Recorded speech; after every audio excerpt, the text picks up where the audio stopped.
Breaking news, ladies. The Fertility Awareness Mastery Mentorship Program, Class of 2022, starts in January.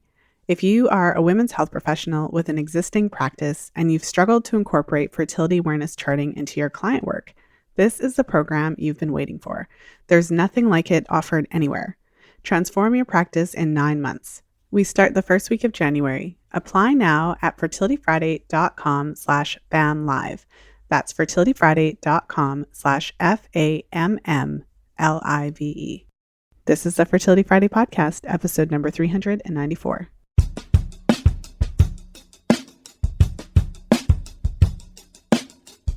Welcome to the Fertility Friday podcast, your source for information about the fertility awareness method and all things fertility. I'm your host, Lisa Hendrickson-Jack. I'm the author of The Fifth Vital Sign and the Fertility Awareness Mastery Charting Journal.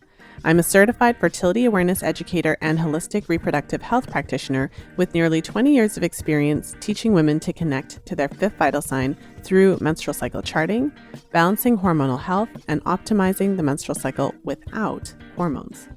I'm outspoken about hormonal birth control and its impact on fertility and overall health because you have the right to know how your body works and how artificial hormones disrupt that natural process. I host live coaching programs to help you achieve optimal fertility and health because it's important to have healthy menstrual cycles regardless of whether or not you want to have babies. I'm also a wife and mother of 2 beautiful boys. I know, I'm a busy girl, but I managed to fit it all in. This podcast is designed to empower you to take full control of your cycles, your fertility, and your overall health. And I'm so excited that you're here with us today.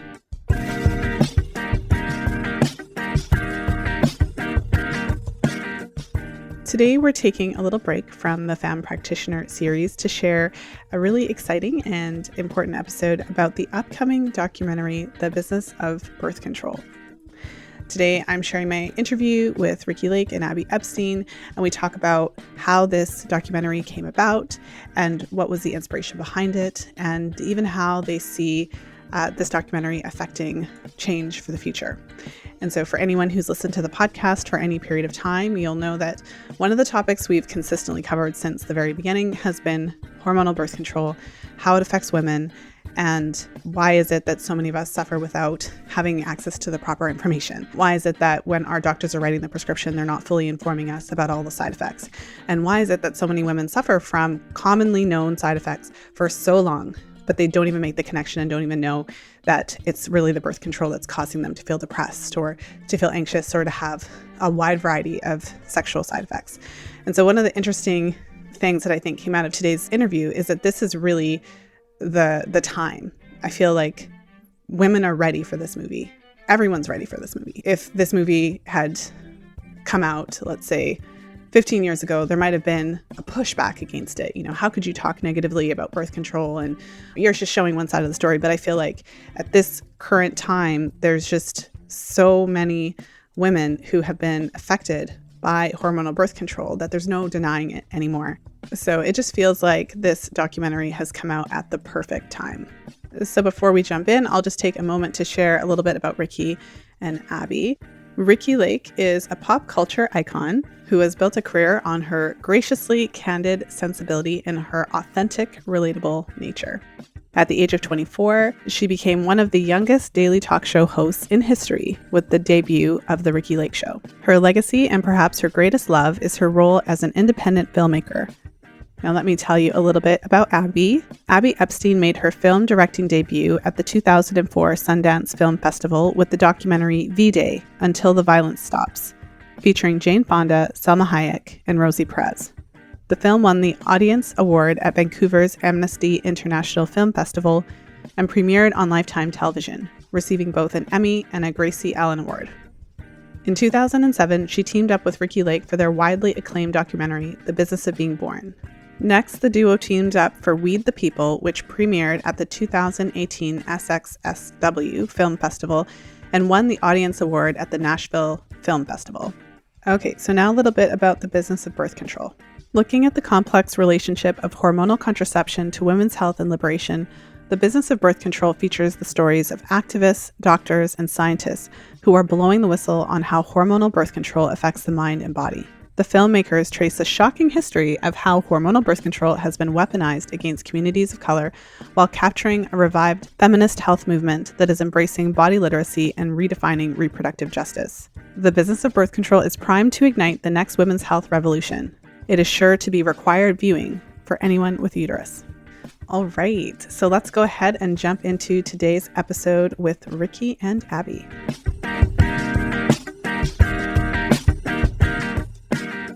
I'm really excited today to welcome Ricki Lake and Abby Epstein to the show. Welcome to the show. Thank you. Hello, it's great to have you, to be talking to you. And I'm turning off my bell, so there's no notifications. Bear with me. Awesome. Love it. Love it. Okay. Well, before we get into everything, I just want to congratulate the both of you for the incredible work that you put into the business of birth control. And I'm so excited to talk about it. So, I mean, before we do that, I'd love to give each of you an opportunity just to introduce yourselves. And I'm actually really curious about how this movie came about. Like, what's the backstory? Well, my name is Ricki Lake. I grew up in Hastings on Hudson. No, I partnered with Abby Epstein more than 15 years ago. We made a film together called The Business of Being Born. And now this partnership has been by far the most fulfilling, the most rewarding, the most pleasurable of my career. And Abby will tell you the origin story because it really came across her desk. But I'm so excited to be on this journey with this new film. Awesome. Right back at you, girl. Yeah. So as Ricki said, we've been making documentaries together. Our first documentary came out in 2008, The Business of Being Born. Then we made 5 sequels called More Business of Being Born. We made another film called Weed the People about medical cannabis and children with cancer that came out in 2018. And so this film really came about. We were actually in the middle of production for Weed the People. We were shooting and kind of busy with that film. And this author named Holly Griggs Fall kept sending me this manuscript that she was working on. And she kept saying, oh, I really think this is like perfect for you and Ricki. And anyway, she would send this manuscript, but it would be an unpublished manuscript. So it would be like 4 inches thick, and it sat kind of next to my bed for a while. And then finally she sent me the galley. And I was like, okay, this I can like digest. It was just like a little paperback. And I read her book, Sweetening the Pill, on a flight from New York to LA, going to meet Ricki to shoot Weed the People. And when I got off the plane, I just got to Ricki's house and was like, you have to read this book. This totally blew my mind. And I think this might be our next movie. Like, this just feels like a natural progression. And then after that, it was like the process was interesting because things came together so quickly. Like, it's always really hard to raise money for documentaries, but for some reason, like, it was very easy to raise money for this movie. It was like everybody wanted it made. So things moved really quickly, and then things got really slow because then we had to kind of pause and release Weed the People.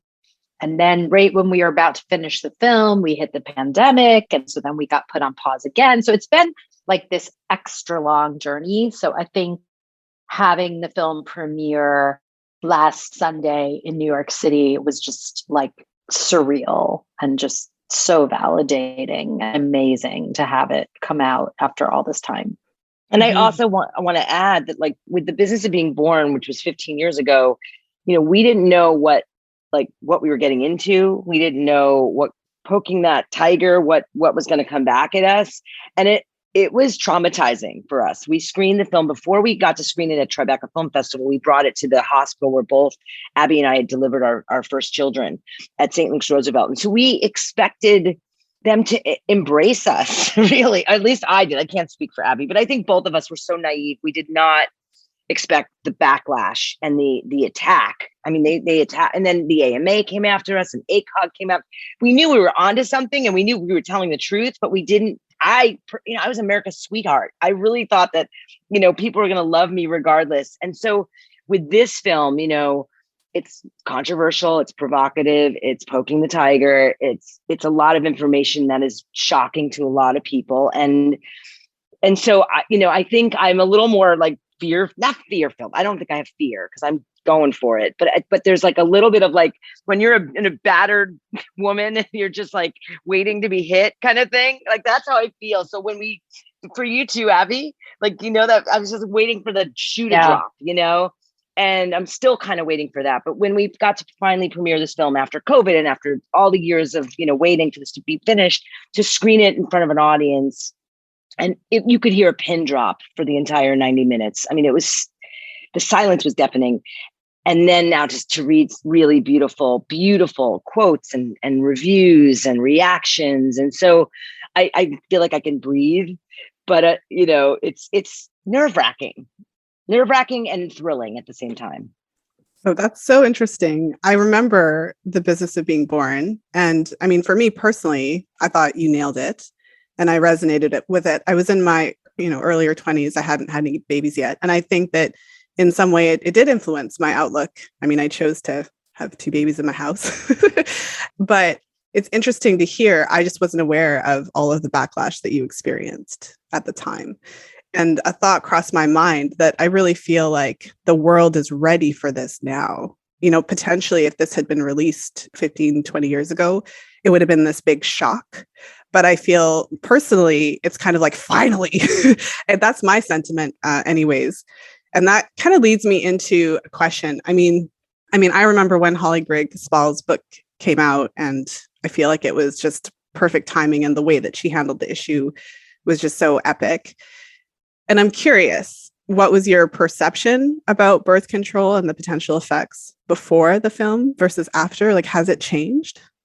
Oh my God. I mean, do you want to take that, Abby? I mean, I was so naive. I don't really do my due diligence. And back then, when I was younger, I do now much more so, but I was so trusting of my care provider, and I did what I was told. And in my case, I was on the pill and different forms of that and hormonal birth control for decades, for probably 25 years in between having babies. And I never questioned what I was taking, what dosage. My dog is looking at me. She needs to go out. I'm sorry, Mama. But they would give me a new stack of pills every year when I get my Pap smear. It was a new brand. It was a new and I would just take it blindly. And I never really asked about side effects. I never knew there were really side effects, other than I remember it being like, wow, because I remember I was going on my honeymoon with Rob. And I could delay I could make sure that I wasn't going to bleed when I was on my honeymoon, and that was so cool. That was so amazing. I had no idea that that's actually not really good for you, Yeah, I think it's funny. I didn't know. I guess the difference is, I think I knew that my experience with the pill had been negative, and also some just experiences dealing in general with gynecological care providers when I was young. But I didn't really know how pissed off I should be about it. Do you know? It's kind of I think as women, we're so accepting. It's kind of the same thing with birth. Oh, well, the baby's okay, so I can't complain, And it's kind of the same thing. I think eventually in my 20s, I did land on a pill that I tolerated reasonably well, or didn't have screaming in your face side effects. Now looking back, I had way more side effects than I could connect. I only can connect to the side effects now in retrospect and identify them. But, at the time, I think, I landed on a pill that felt okay. I was on it for almost a decade. And then you kind of put it behind you.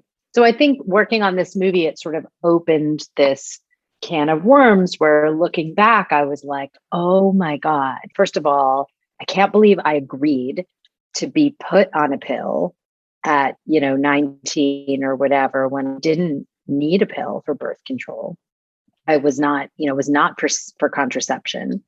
I can't believe I agreed to that. And then all of the terrible, terrible emotional side effects I experienced, on the first couple brands that she tried on me. It's sort of it's maddening in a way, because when I look back with the knowledge I have now, I mean, I could have avoided, I mean, really like a pretty dark time, like my freshman year of college. Like I could have avoided that completely. And I could have like had much more answers. And I mean, it's impossible to be empowered around your reproductive health when, like Ricki said, you have trust in your provider's female, you feel like, they're giving you this good advice and this is necessary. And I think it's very, very different now today. Very, very different, and I think that's one of the reasons that like the world is ready for this movie because we've sort of seen how the female body has been controlled and manipulated by higher powers, whether they be economic or patriarchal. And so I think that was interesting to me actually in the premiere of the movie, that there were all these men there that had their minds blown because even the men could see how crazy the system is. Mm-hmm. When I think about it, I feel like I've been talking about birth control on the podcast, and I, interview all these women about it. And the arguments that I feel have weakened over the years, but the arguments, often come from the feminist side of, this was women's lib. This is how we show our sexuality. This made us free. And if you criticize it, it's like, you're taking this away from us. Those are kind of some of the feedback, I guess, that you hear. But also for women who do have period issues, I mean, the pill is the solution, right? The medical solution, all the possible period issues. So then you have women who are legitimately suffering with period issues. And for many of them, not all of them, but for many of them, the pill is kind of the one thing that brought them relief. So as you were doing all of the interviews and everything for this film, what are your comments on that argument, I suppose, for criticizing? I feel like it's weaker now, but still there for criticizing birth control. I mean, we hear that argument, but it was interesting because we did a screening with the National Organization for Women, and there was kind of that debate started happening in the chat during the post-show conversation. And it was very interesting just to watch the chat because I think there were feminists, I would say, of a certain generation, like the generation that came before us, that, were a little more defensive about the fact that like, oh, but you don't understand what these brought us. And we're so lucky to have this contraception.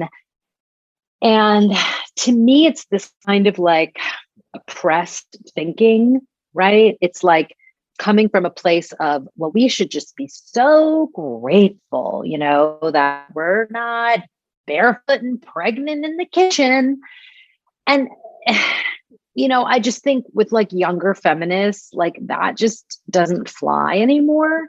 No, actually, we're not looking back and saying like, we're so happy that we have products that were invented in the 60s that young girls are still taking that are actually causing them to have strokes and pulmonary embolisms. And actually, no, like it's not the best thing in the world. It's time for innovation. So I do think it makes sense to me that it's scary to criticize birth control, hormonal birth control, because it's like we're dependent on it as a world. The world is like dependent on this invention to like give men freedom and give women freedom to a certain extent, right? And if you challenge it and say it's not perfect, it's very threatening, right? Because we don't have anything else. I don't know. But did you have a comment on that, Ricki?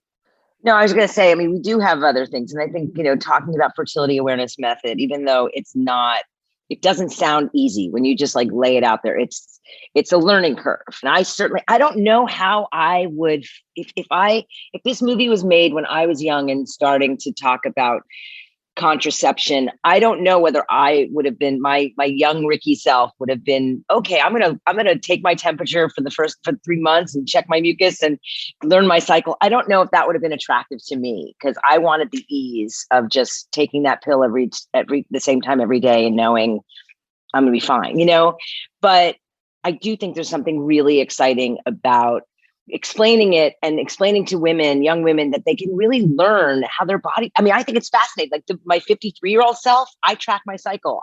I'm going into menopause and I am trying to figure out what changes I'm seeing in my body. And it's super fun and easy and interesting. So I think it's about branding, I think it's about marketing and making it cool. And I do think that's starting to happen, and I am hopeful. But I don't have daughters, but I have stepdaughters. I'm getting married, and I have future stepdaughters. My oldest, Bryn, she watched the film and she took out her hormonal IUD. Mm-hmm. So I don't know if she's switching to the copper or not, but she took it out. I don't know. I do think there needs to be more options available that are safer for women. And this movie is like a perfect tool. Like I always say, The Business of Being Born is the film that I wish I was able to see when I was first family planning. And I feel like the same thing can be said for this, hopefully, Mm-hmm. Well, to pick up on something that Abby said as well, it's like, but this is the only option. So in my line of work, I feel like there's a few different categories of women who come for fertility awareness education. One is the woman who doesn't like hormones. Maybe she doesn't like the idea of it, right? She's kind of getting off of all of the pesticide food and being healthy. But there's another woman who can't use hormones. She's tried to use them. She's been on 10 different kinds. She's tried every single one. She's had really bad reactions. It's driving her nuts. And she literally can't. But she feels that there's no other option. And so I feel like, Ricki, in your case, it wasn't bad enough to get you to come off of it, right? You were a fairly satisfied customer, but for the women who are not, I mean, they feel that there's nothing for them. Right. Yeah. I see those women and I think, wow, they're lucky because they didn't stay on the pill. I stayed on it for decades and I had to me, a super debilitating side effect, the hair loss, that my hair never really recovered. And had I known when they sat me in the chair and started me on that drug, this could happen to you. You could be balding. That might have made me look at other options. Well, I have a question about the side effects. I mean, I think that's a huge part of the film. But as women, I mean, even for me, I went on the pill when I was about 15 or 16 and I wasn't sexually active because I had really painful periods. And I remember having migraines. The only time in my life I ever had migraines was when I was on the pill as a teenager. But I'm a nerd, and I was a nerd back then. I read the whole thing. I opened that thing and I read the whole thing because I guess I've just always been like this. But when I read the heart attacks and the strokes or the blood clots and the pulmonary embolism, obviously that's not going to happen to me. Like it just never even occurred to me. So I'm curious, after doing the interviews that you did for the film, what is your comment on that? We're often told that, oh no, that's those severe side effects. Like it's so rare. How did it feel to speak to people who've experienced some of the most severe side effects up to and including death? It's such an interesting thing because I feel like it's almost one of these, it's almost like an underground epidemic. And until you bring the topic up, you can't imagine how many women have experienced this.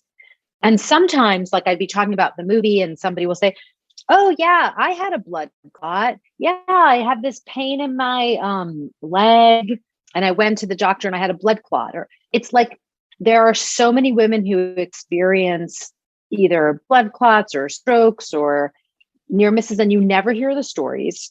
You never hear about it.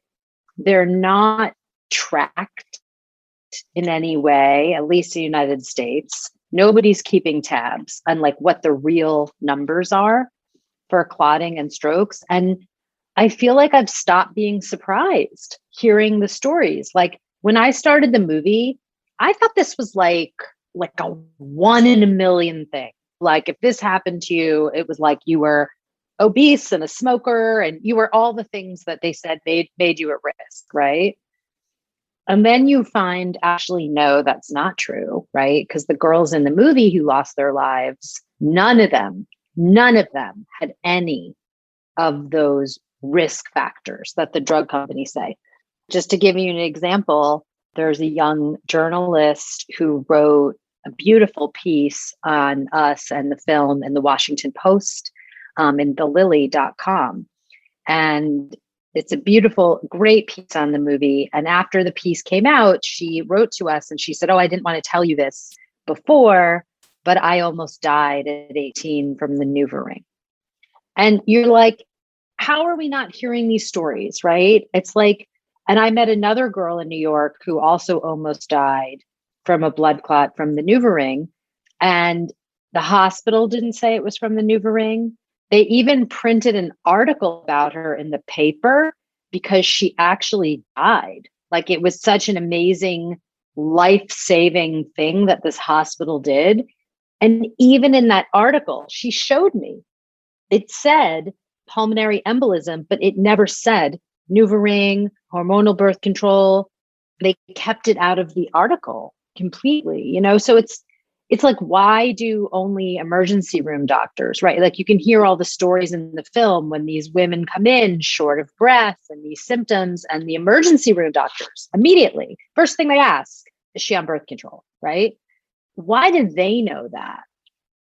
And women don't know that. So it's actually, I think the risks are way more underplayed, you know what I mean? Than I think when I started the film, I really thought, I really didn't realize like how prevalent this is, and how many thousands and thousands of women have experienced this. And like, when you experience a blood clot or mini stroke, or you have to understand, these women are now on anticoagulants for the rest of their lives.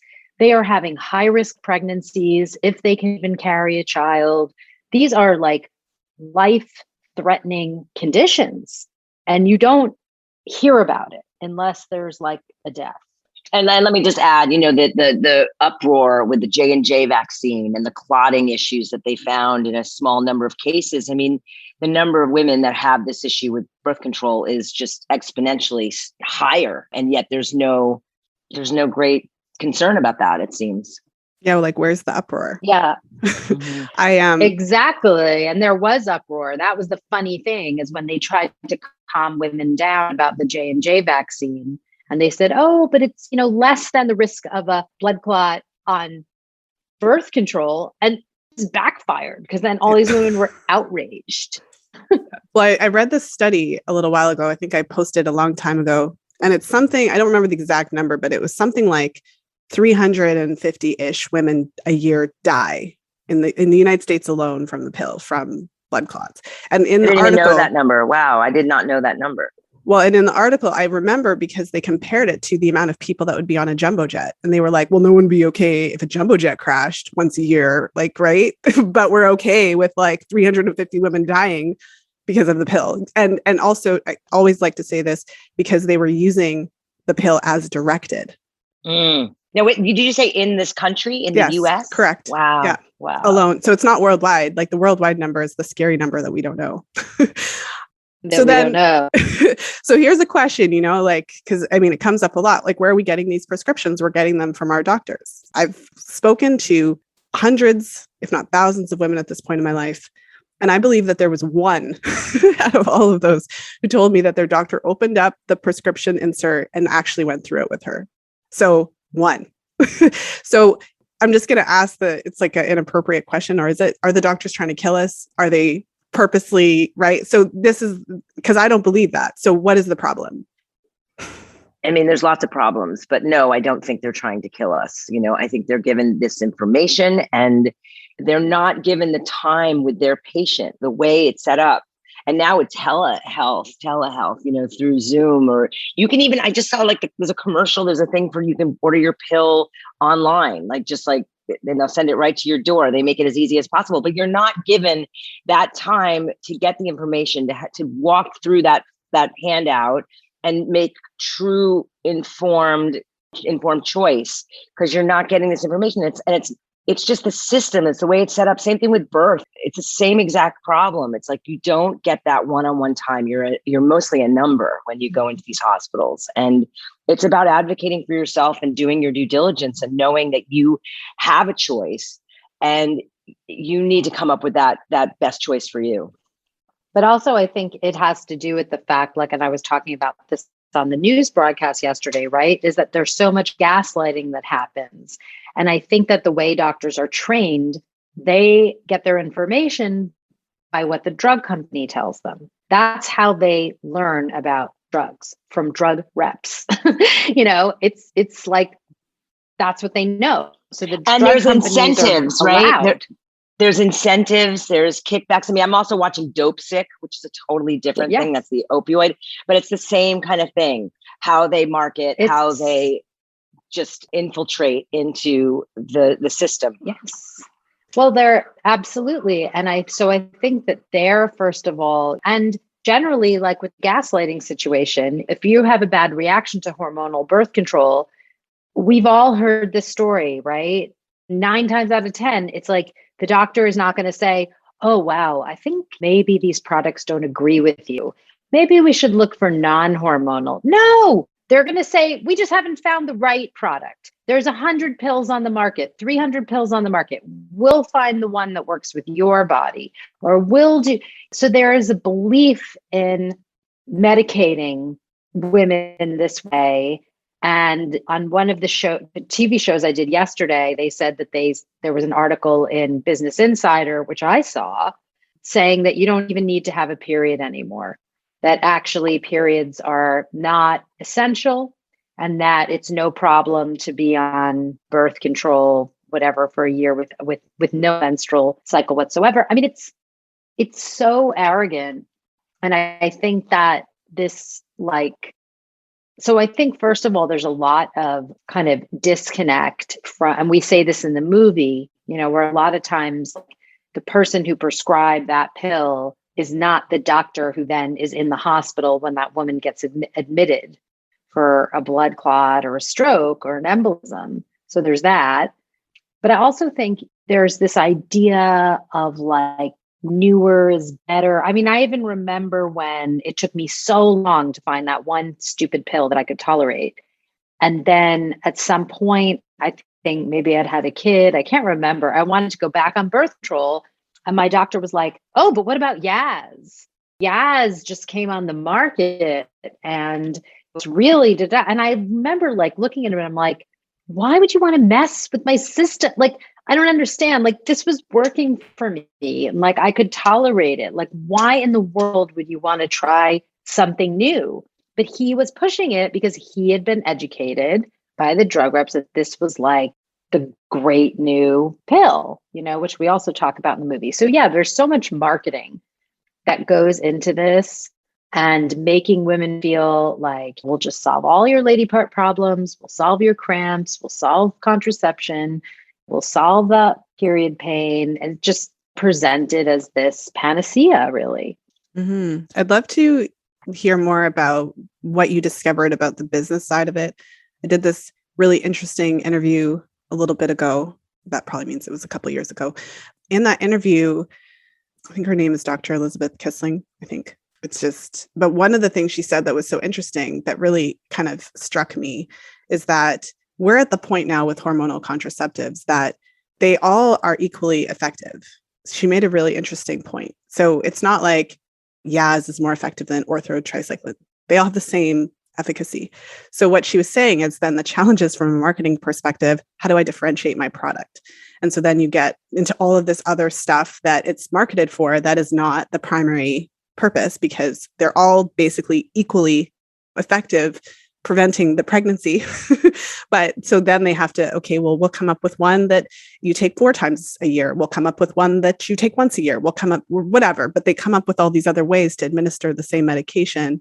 So that's one side of the business part of it. But I'm curious as to what you discovered, I suppose. I'd say mostly in the story, we focus a bit on the 3rd and 4th generation products.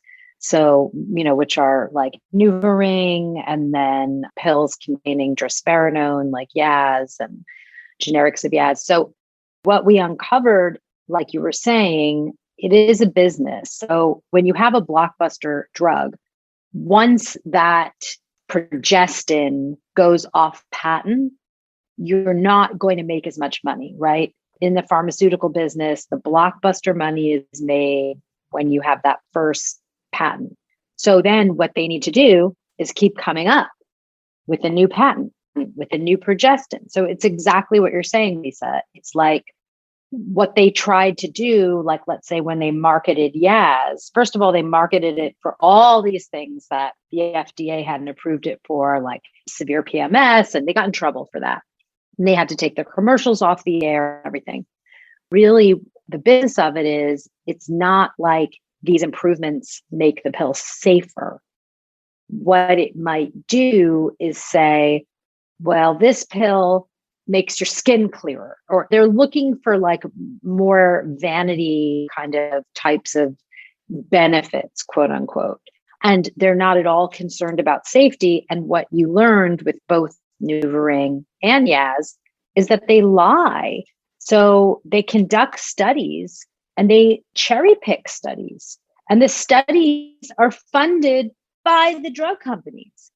And when somebody like Dr. Lightegard, who's in our movie, does an independent study in Denmark, completely independent study, not funded by a drug company, they reject his findings and they take findings over the other researcher who was funded by the drug company. So it's like this insular, crazy, like revolving door of like government interests and business interests and federal regulation all kind of coming together. And it's not to be trusted. It's just bottom line, not to be trusted. And I mean, look how many drugs, even just like, look at Ambien, for example, right? No drugs are ever tested on women. So Ambien wasn't tested on women. For years and years, women are taking Ambien, reporting all these crazy stories of what they do in the middle of the night. They can't remember. All of a sudden, like after the drug's been out there for years and years and years, they're like, oh, we tested on women and actually the dose should be 50%. And so just like to women clarify, should actually, for the listeners who don't know what Ambien is. Ambien's a sleeping pill. Do you need me And to it's just like, do you need me to talk about Ambien? Because I've had many funny but scary experiences on it. Yeah, it's a sleep medication, and it can make you do crazy things, like, and you don't remember the next day. Like it's just like you have memory loss, short-term memory loss. Yeah. But you're like, if you're female, we're supposed to be taking half an Ambien. That was the dose. But all these women, like, they never did the studies. It's like women's health is so underserved on every level. So I think that the truth is that when something really bad happens with these birth control drugs, like in the movie, when there are deaths and injury, I mean, they won't even change their label. It's like they don't even take responsibility. They don't. Like, there's a scene in the movie where Karen Langhart, who lost her daughter, Erica, to a pulmonary embolism from the NuvaRing, confronts the CEO of the drug manufacturing company and says, if your daughter died of a pulmonary embolism from using this product, would you still think it was safe? And he literally looks her in the eye and says, yes, it's all on the label. We do feel that it's been labeled appropriately. I mean, it's spine chilling. It's just disgusting. It's really disgusting. And I think that it's hard because these are drugs that make hundreds of millions of dollars a year. And, you know, the system is going to fight like hell to protect the pharmaceutical companies. Just jumping into today's episode with some exciting news to share. The Fertility Awareness Mastery Mentorship Program, Class of 2022, starts in January. If you've been searching for a practical way to incorporate fertility awareness cycle charting into your existing women's health practice, then this is the program you've been waiting for. The Fertility Awareness Mastery Mentorship is a 9-month training program that provides the necessary training to incorporate fertility awareness cycle charting into your existing practice. This program cuts out all of the fluff by combining the science with the practical application of charting and allows you to support your clients by monitoring their fifth vital sign in a standardized way. Transform your practice in 9 months. Apply now at fertilityfriday.com/FAMLive. That's FAMMLIVE. fertilityfriday.com/FAMLive. Now let's go ahead and jump back into today's episode.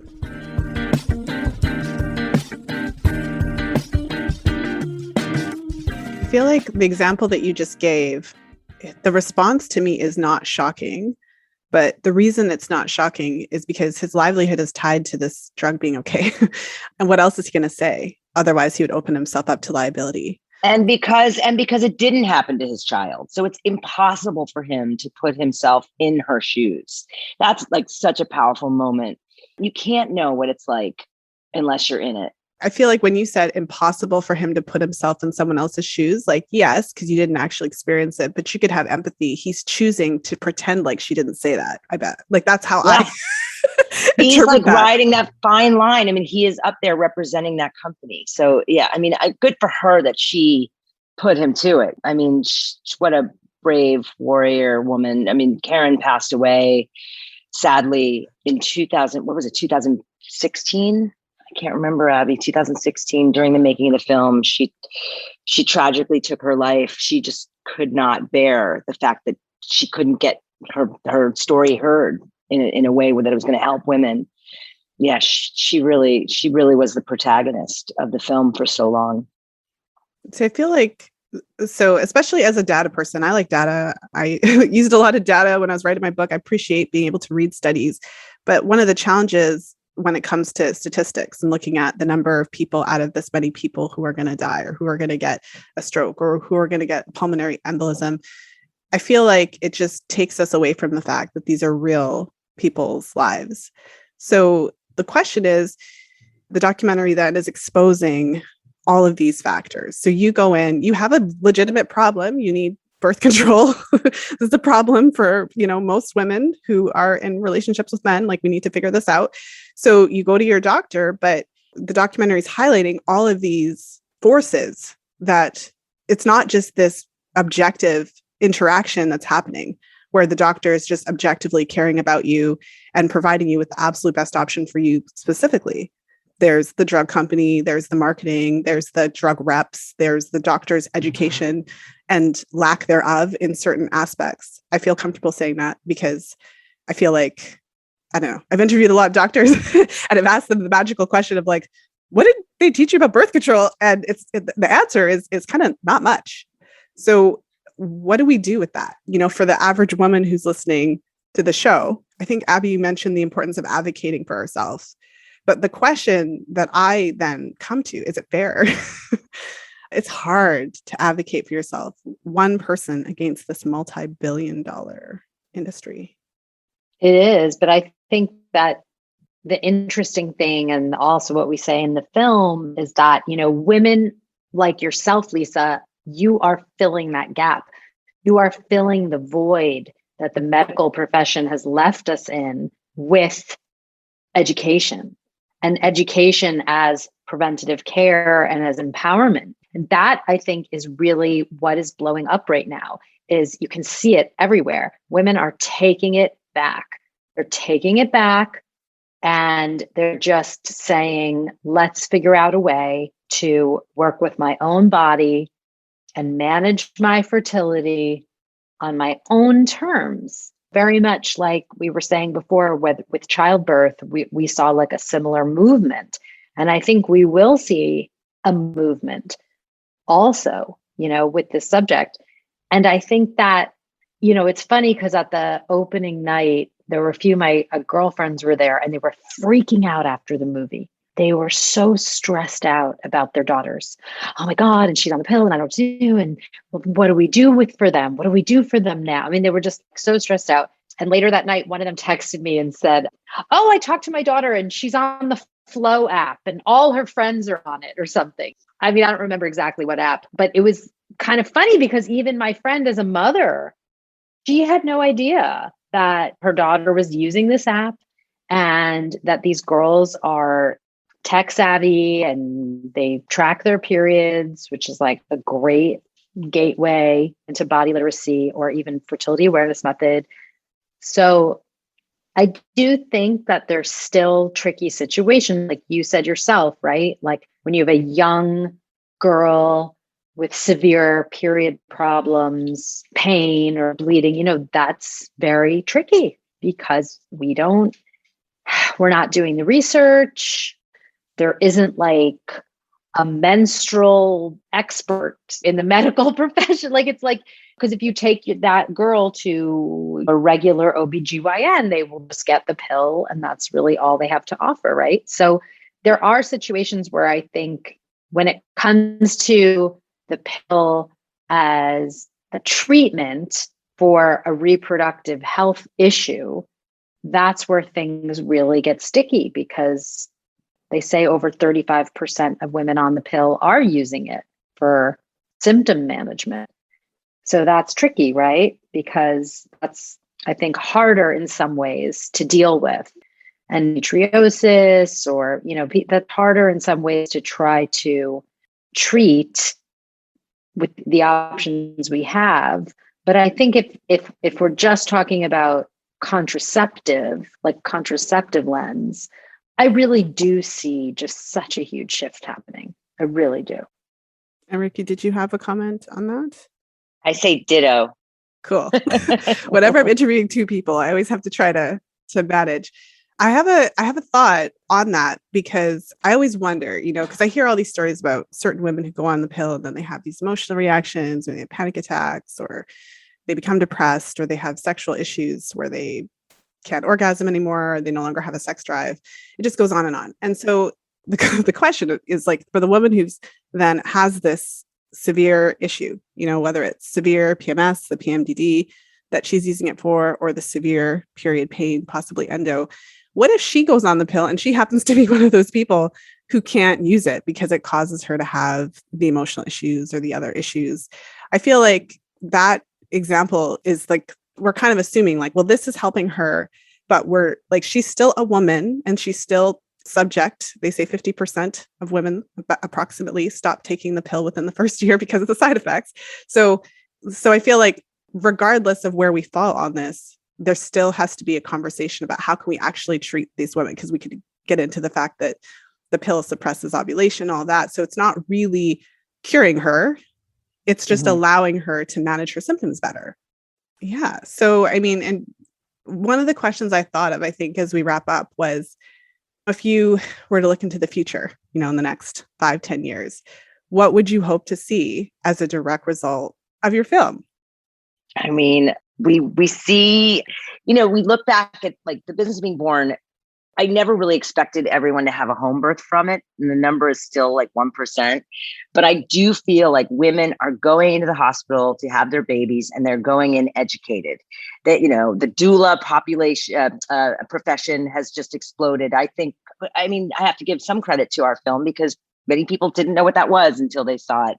So I think with this, like information is power. Education is power for people to know, and maybe explore and take a little more time to understand what this drug is doing to women. So it's would I love to see a revolution happen and everyone blow up fertility awareness method, or maybe have more options available? That would be great. What do you think, Abby? What's your wish?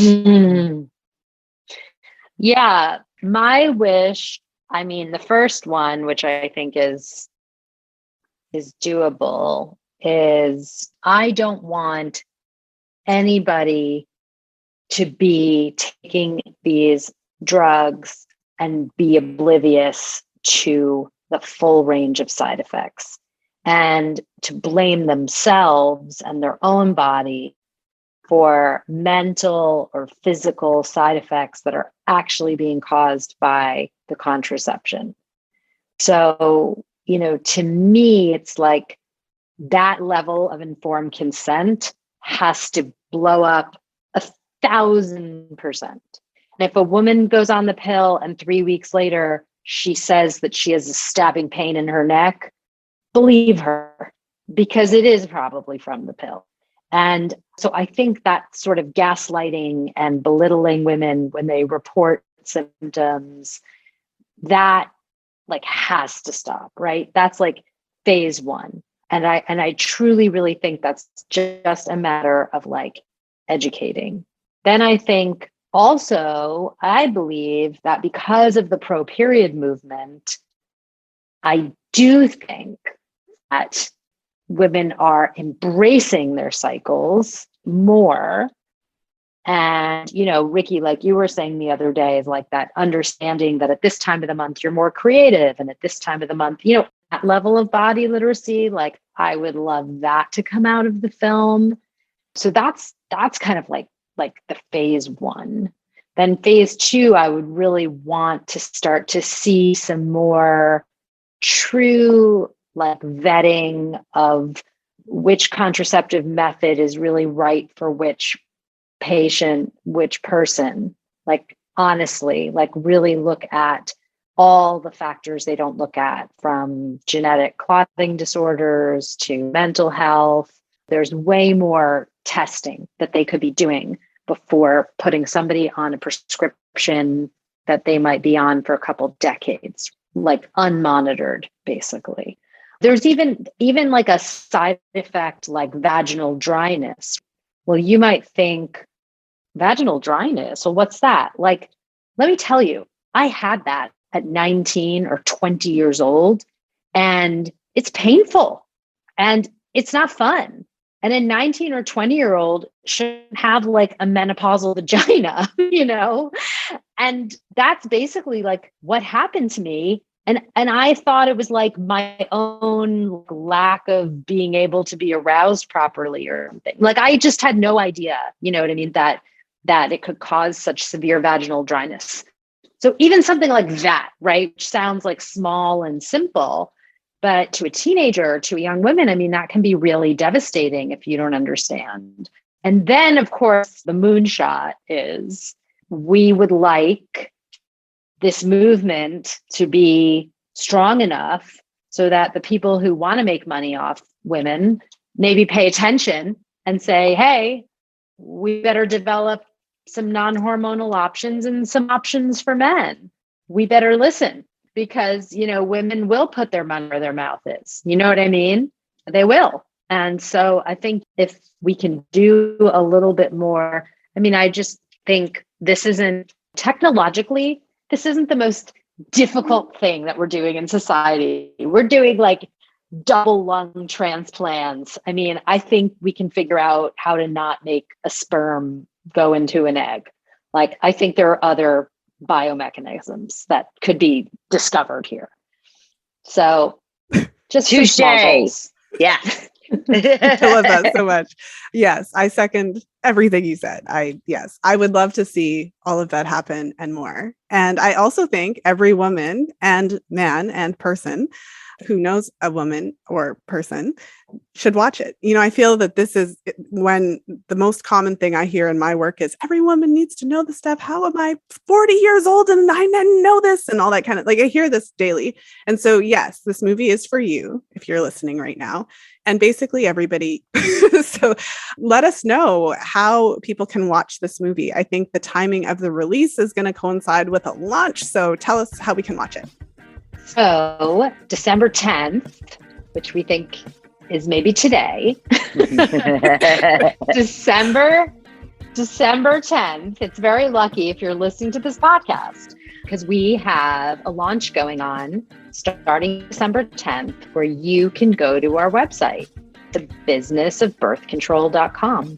And we will show you not only how to watch the movie, but we have all sorts of offerings. We are offering different webinars and courses. Lisa, we even have one with you that you did for our body literacy series that people will be able to screen in addition to the movie.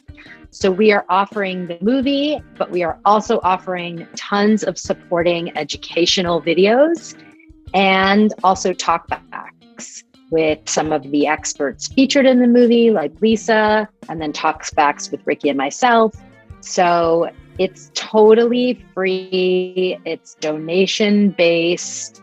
We want there to be no barrier to access for anyone. All you have to do is go to our website, thebusinessofbirthcontrol.com, and just register and come watch the movie and come be part of the change. Amazing. And well, for the people who are listening into the future, still go to the website because there will still be information for how to watch, even if you're listening to this in the future. Yes. Exactly. Well, thank you so much, Ricki and Abby. This has been amazing. As I said at the very beginning, I'm thrilled for both of you. I think you did amazing work. And I really do think that this is just the perfect time. I feel that everyone was ready, and to the point that we're like, well, finally somebody said it. So thank you for saying it and doing it. And I couldn't be happier. Thank you for your contribution. Your voice is so important to us. So thank you for the work you do and for being a part of this. Oh, thank you. Thank you for listening. If you enjoyed today's show, please share it with a friend. You'll find the show notes page for today's episode over at fertilityfriday.com/394. I hope that you enjoyed today's episode. It was such a treat to be able to talk to both Ricki and Abby and to really dive into their experiences coming together to make this documentary. It was fascinating to hear about how it came about. And for those of you for whom this is a new thing, I do remember when Holly Grigg Spall's book, Sweetening the Pill, came out. And I remember when Abby and Ricki launched the Kickstarter for this movie. And so this has been in the works for such a long time. And I'm thrilled to have been part of it and to have been interviewed to be able to share my perspective as well. And I just really can't wait to see what comes out of this.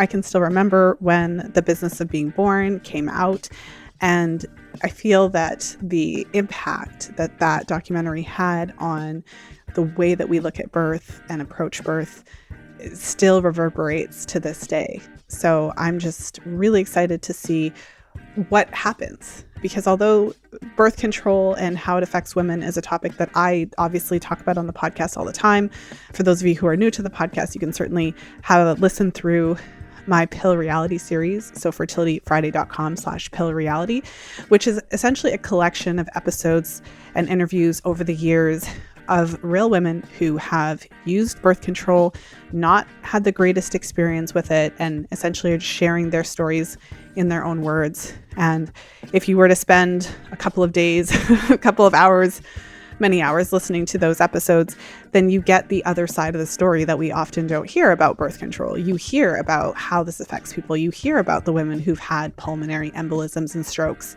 and survived to tell the tale and what that was like for them. You hear about women who struggle with anxiety and depression and went from method to method to method, hormonal contraceptive to a different brand and all that kind of stuff, and see what came out of it.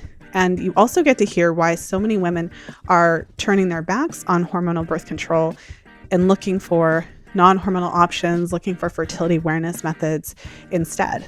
And ultimately, this is the part of the story that the creative marketing geniuses that are pushing these medications for the pharmaceutical companies, you're hearing what you don't see in those marketing campaigns. So with that said, if you're listening to this podcast episode in real time and you don't live in the United States and you didn't have an opportunity to attend the live release and launch, if you're like me and you live in Canada, so on December 10th, 2021, there is a limited global release. So if you are listening to this in real time, definitely head over to thebusinessofbirthcontrol.com to be able to watch and see the full screening of the documentary. And if you're listening to this in the future, then still go over to thebusinessofbirthcontrol.com and there'll be information available for how you can watch the documentary and support the movement. So with that said, I hope you have a wonderful weekend whenever you are tuning into the show. And of course, as always, until next time, be well and happy charting.